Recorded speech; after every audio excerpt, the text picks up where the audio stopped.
And something else that is available in the app is playing cards.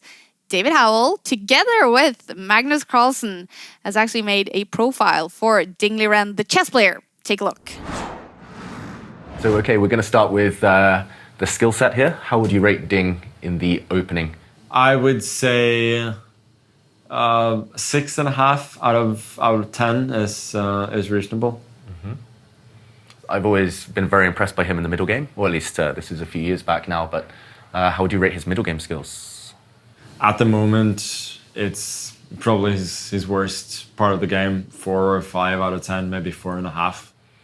Okay, and end games? Right now, he's not that great at end games either, so probably a 4 out of 10.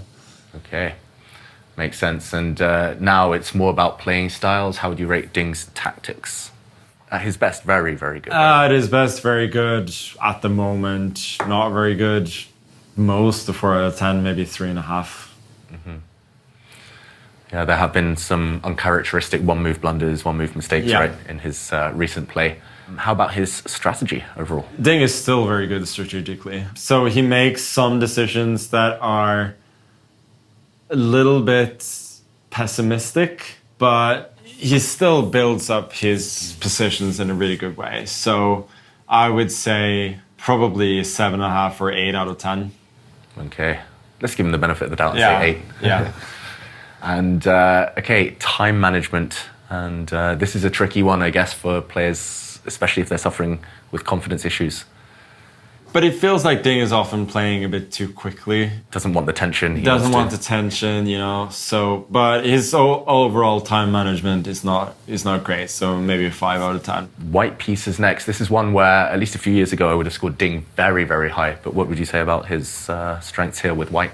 Yeah, Ding at his best was both very dangerous and very solid with the white pieces. Like he rarely lost and would often put pressure on you. Right now, it's pretty. Yeah, he's not very dangerous, but he doesn't lose a lot with white either. So probably a 5.5 out of 10. Okay, and we mentioned black, especially with his openings, used to be a bit predictable, but he's been mixing it up a bit lately. So how would you rate his strengths with black? I think Ding has been very vulnerable with the black pieces. Probably a 3 out of 10. He's at the moment if you're playing him as white, you're thinking You can target him. I can target him big time. Yeah, so it's clear where he'll be preparing or spending a lot of time in preparation for the World Championship match. Okay, let's move on to the playing styles. So I remember when Ding first broke onto the scene, he was a very attacking player, very aggressive. Yeah. Some really masterful wins, some beautiful sacrifices. Yeah, he was playing the Sicilian, the King's Indian, like power D4 style as white as well. And let's see. I don't know if he's still capable. I feel at the moment like he's neither an attacker nor a defender, because like he builds up good positions, but he doesn't like actually attack from there. And when he has to defend, he doesn't defend very well. So right now it's like probably slightly better in attack, but like 60-40 maybe. Not quite at his peak with either right now. Okay, so how about the question of calculation versus intuition with Ding? Ding is an excellent calculator. I still think that he can calculate, but he doesn't trust his intuition. His intuition is also excellent. I would say right now we're probably 70-30 in favor of calculation. Do you feel he can compete with Gukesh there, or is Gukesh's main strength? I would say he's not as good as Gukesh at calculation. I don't think he was even at his peak. But Gukesh is like a phenomenon in that regard. I had a training camp with Ding and I realized that he calculates a lot better than I do. I'm better at tactics, but he calculates better. Okay, interesting.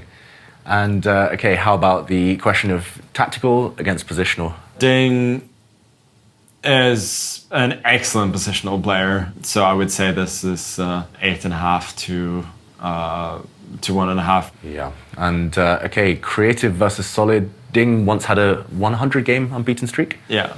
So he can be solid, but what would you say right now? Well, he's definitely more solid than creative because he's not creative at all.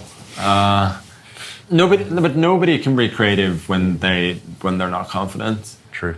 So probably 80, 20. Okay, and the question of preparation against improvisation. So Ding did something very impressive, I would say, for the last World Championship match, is that he prepared something different generally for every game, which is not the conventional approach in World Championships, and it's highly impressive that he actually managed to pose a lot of problems that way. I would say probably 70-30 in favor of preparation, but Ding at his best it would definitely skew a bit the other way. And Magnus, you mentioned last World Championship match against Nepo. He was a bit of a rebel. He tried some new ideas. Yeah. He hired Richie Rapport as his second. Would you say rebel versus discipline? Which side is Ding on there? Again, at the moment, probably neither, but overall, definitely more rebellious, maybe 70-30. Mm-hmm. And there we have it. The World Championship match is getting closer. It will be covered live here in the studio and in the Take app.